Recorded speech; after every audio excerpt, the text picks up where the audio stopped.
Hello বন্ধুরা, তোমরা কেমন আছো? আশা করি তোমরা সবাই ভালো আছো। আমিও ভালো আছি। দেখো, আজ আমাদের বাড়ি পুজো, তাই আমরা সব কিছু গোছাচ্ছি, রেডি হব, পুজোতে যাব। আমাদের বাড়ি শীতলা পুজো, মা শীতলার পুজো হয় জ্যৈষ্ঠ মাসে।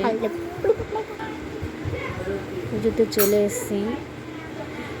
আমাদের বাড়ির মা শীতলা পুজো, এখানে ভোলে বাবা আছে, তার পাশে রাধা কৃষ্ণ, গোপাল ঠাকুর আছে, লক্ষ্মী ঠাকুর আছে।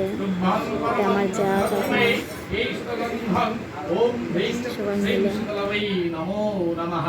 एतं शुभकरणं रक्तपुष्पाय नमः एतं रक्तपुष्पाय देवाय विष्णुसम्प्रदानाय ॐ शान्तिशतलवे नमो नमः ॐ पुष्पं मनोहरं तं सुगन्धिर्मुनिर्मिता मया निवेदितं भक्तं पुष्पमृतप्रतिगृह्यतात् एषु दाससुन्दर रक्तपुष्पाय ॐ ह्रीं श्रीं शीतलावै भूषटा एषु शुभकरणं नमः बिल्वप्रदसम्प्रदानाय